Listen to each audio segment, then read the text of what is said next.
મારી રવિવારે આવેલો. મારી બેબી છોકરાની છોકરી બોલતી નથી. હું અહીંયા આગળ તમારા આશીર્વાદ લઈ ગયેલો. મારી ઘેરથી એને નતો લાવ્યો. ઘેર કોઈ નથી એટલે આજે એને લઈને આવ્યો છું. એને મારી તકલીફ છે, ચાલવાની તકલીફ છે અને અમુક સમયે એને હાજરી આવી જાય ને બધું. હવે એને હાજરીમાં તો તને કોઈ કર્યું હોય એવી રીતના તને ખાઈ જવાની ને મારી નાખવાની ને આવું તેવું બધું બોલે છે મારી. હવે મને ખબર નથી મારી હવે શું થાય છે. તે દિવસે હું એકલો હતો એટલે નથી લાવ્યો એને.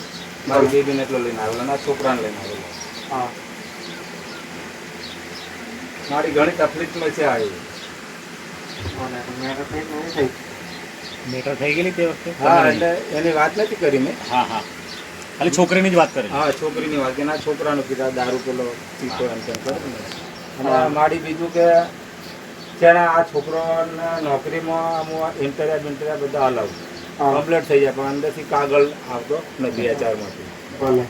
અને નાનો છોકરો છે ને મારી એનું ખાતું એક્સિસમાં એનો પગાર 2-3 મહિનાનો જમા થઈ ગયેલો છે. એક્સિસમાં એનું ખાતું ચાલે છે તો સારું પૈસા એના ભરવાના હતા, ફ્રોડ કરાવી દીધેલું લોકોએ ખાતું. અને હમણાં 13,000 રૂપિયા ભર્યા પણ હજુ એનું ખાતું ચાલુ થયું નથી મારી. એ ખાતું ચાલુ થઈ જાય મારી તો મને એવા આશીર્વાદ માગું છું. આશીર્વાદ તો જો જે કદાચ નોકરી નહીં કીધું કે ખાતું ચાલુ એ બધું તો મોટા હું પહોંચાય કેમ કે એમાં કોઈ માતા નડા કરતી હોય નહીં મારી આને. હા, એની જ વાત કરાવે કે કઈ માતા જૂને કઈ કોઈ વખત નો માગ્યું ખરું? ના, કશું મારી નોમ નથી આવતી. ગમે તો કંઈક એવું વાત કરે ને એટલે એ હાજરી ચાલુ થઈ જાય ને જેમ તેમ બોલે પછી.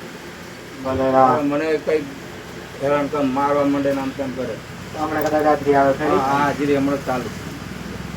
બોલે પૂછી જોજો લે આ બોલ સેવા કોણ કહું? હા બોલ બોલજો મારી બોલ. હેડ કોણ છે? હેડ જવા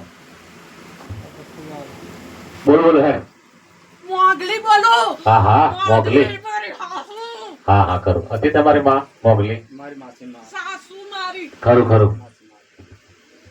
બોલે રામ તું તો કહેતો કોઈ વખત નામ નો અહીંયા કોઈ વખતે નોમ નહીં